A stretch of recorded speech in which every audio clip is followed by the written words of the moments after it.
Promote your brand here at Viral Hip Hop News. Hit me, Sam Ant, at dlsmediainc1@gmail.com. dlsmediainc1@gmail.com. Let's go. Hot off the presses. Grab your exclusive merch at the Viral Hip Hop Shop. Protect your energy at all costs. And you tired of all these self-proclaimed goats? Well, be a goat killer exclusively at the Viral Hip Hop Shop. Link in the description. What up, y'all? It's your man Sam Ant here at Viral Hip Hop News. Listen, do me a favor. Hit that like button, smash that notification bell, and subscribe to the brand Viral Hip Hop News. Appreciate each and every one of y'all. Let's get to work. All right, a couple days ago, God and I at the Hip Hop Uncensored podcast, we talked about D1, our man D1. He was on, I believe he was on Sway, and he was talking about hip-hop, in particular Meek Mill and Rick Ross after they dropped their new song, and he was calling out the hypocrisy in hip-hop. Now, that caused a little bit of a stir. Had a dope conversation on the podcast about it, and one, Meek Mill and Rick Ross responded to what he said. We talked about what Meek Mill had to say in response to D1, and then Rick Ross responded, and his response definitely garners more conversation. But before we get to what Rick Ross had to say in response to D1 and D1's call out to Rick Ross and Meek Mill, I'm going to jump back, circle back, play what D1 had to say, and then right behind that, we'll hear Rick Ross's response. And then I'll come back to kind of close it all up. Let's go. I love you too much to not be honest with you. Rick Ross, you could do better, brother. Meek Mill, you could do better, brother. I love you too much not to be honest with you. Are you the face of prison reform? Because are you the face of prison reform? Or are you sitting here on your new song with Ross talking about getting somebody murked and shot at the red light? Which one is it, bro? Which one is it, bro? Because I did a shoe giveaway in my city and gave out 1,300 pairs of your shoes because they said reform underneath them. And I love that you partnered with a major shoe company and you out here pushing prison reform. But now I got to sit here like, man, this man glorifying getting people killed as of a week ago. Like, what are you doing, bro? Lil Snoop really got killed. That broke your heart. You wear him around your neck. Why are you glorifying the same thing when my best friend got killed?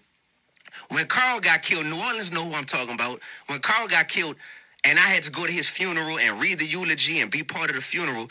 And I got back in my car, Sway, after the funeral, and I turned on my music, and I realized I'm listening to music that's glorifying the same stuff that just happened to my best friend. Mm-hmm. It gave me chills, and I needed that moment. That was my come to Jesus moment of like, D, you got to do something different, brother, because you have a taste for this poison, but you're attracted to the poison, and rap is great. The rap game, hip-hop industry is great at cooking up some delicious poison. I don't call you out because I got a problem with you, man. Like, I wish we could go get lunch right now, me and any of them. I love you too much to not be honest with you. There you go. That's what it is, bro. Yep. And so if anybody feel bad about being called out, it's like, let's talk. Let's talk. Let's talk about it and let's just figure out what we can do better. But at the end of the day, guess what's not changing? The word of God ain't changing. Okay.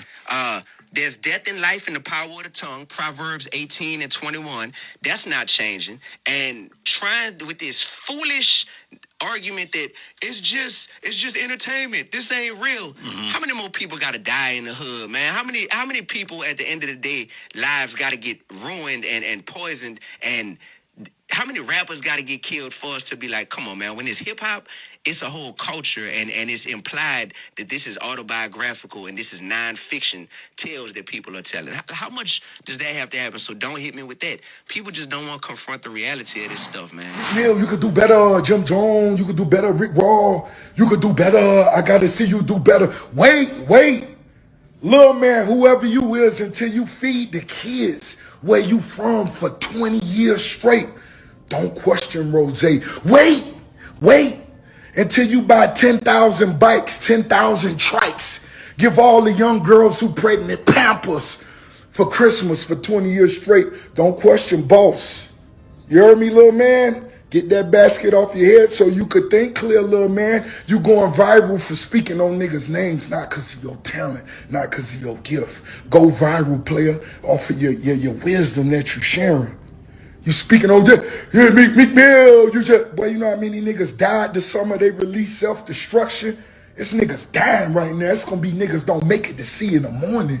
Get that basket off your head, boy, and come together with real niggas around the world. So when your grandma need a kidney, nigga, since you want to go viral, I'm going to show you how to go viral, little man. But go viral feeding them kids in your hood. Go viral giving them bikes away. Go viral Christmas time. Now, don't be saying, Jim Jones just gave away goddamn 6 figures worth of clothes in his hood. And you a nigga who talking. Looking vegan, knowing you eat more goddamn Piggly Wiggly bacon than any other nigga out here. Shut up. Now, this is why I believe that us as a culture, in particular hip hop artists, when one disagrees, have a civil type conversation where one can talk to one and we can kind of come to some type of resolution. Because it seems as though there's a little bit of miscommunication involved. Now, maybe there is, maybe there isn't, but it doesn't seem like Meek Mill or Rick Ross interpreted correctly what D1 was trying to say. Is he looking for attention? Maybe so, but I don't see another hip hop artist calling out what's going on in hip hop in the manner that D1 did, in the manner that a lot of us know hip hop is hurting the community. We talked about Meek Mill and what he went through, talked about how when he came out of prison, the music and the message was different, although the delivery was still the classic Meek Mill that we knew and loved. And no one was trying to tell him to put a Bible in his hand or be super conscious and not rap about what's going on or not have that same appeal. But at the same time, when you throw certain messages and certain triggers out to the world, them things manifest into something crazy, right? So I think that's all D1 was trying to kind of convey. But what do you think about what Rick Ross had to say? Rick Ross came with a lot more of a disrespectful, aggressive approach, obviously not knowing who D1 is as an artist, not knowing what D1 has done throughout his community and servicing his people and his culture. Now, does it equate the dollar amount of Rick Ross? Probably not, but does it have to? You know what I mean? Does intent have to level up to how much money you spent? Does love and care for the culture have to level up to how much money you spent? Because that's kind of what it seemed like. You know what I'm saying? I don't think that D1 was trying to say that Rick Ross was terrible for the community, that he's never done anything, that nothing's ever happened. It's just like how many times do we have to see people dying? How many times do we have to see our culture disrespected before there's a change and there's a shift in it? No one's saying that Rick Ross can't rap like Rick Ross. That's why we love Rick Ross. Meek Mill, same exact thing. But when does the message change? Leave a comment in the comment section. Let me know what you think of the situation. As you can see, D1 has responded. I'll play that toward the back end of the video. But if you want to listen more to what D1 has to say, go to his Instagram channel. Follow him there. Love to have him on the platform. Maybe we'll get him on in the upcoming future because we do have his contact and we can do our best to make that happen. But until next time, until next story, Sam Ancio, the Brand Viral Hip Hop News. Love each and every one of y'all. Love yourselves. And I'm out of here, man. Peace.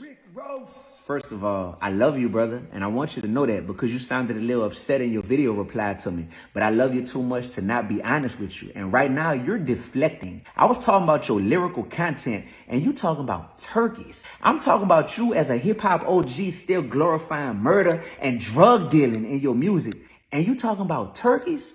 Bro, more people are streaming your music than eating your turkeys. You can believe that, brother. Oh, then you can make fun of my accent and my hair, brother. That's lightweight, you hear me? What am I doing to help my community? Well, my whole adult life, I've been a middle school teacher. Now I'm a full-time hip-hop artist. Just dropped my 10th album. It's called Uno. You should check it out, actually. I've helped to give out hundreds of thousands of dollars in college scholarships for students around this country. Done financial literacy tours year after year, brother. Shoe drives, toy drives, voter registration rallies, prison ministry. I'm currently a professor at Tufts University teaching the intersection of hip-hop and social change, and I'm a fellow at Harvard University. Ultimately, I'm just trying my best to do God's work in this industry, bro. Then you say, won't I go viral with my own content? Brother, you a little late to the party. I've been successful for a while, man, and not having to glorify the things that's harmful to our community. Could you do that? I'm curious. Bro, I work with some of the same artists as you. The Game, Lupe, Big Crit, Juvenile, Manny Fresh, Currency, Kevin Gates, Sway, Charlamagne. These people know me, man. So as black men, let's do our best to do God's work and not glorify what's holding us down, man.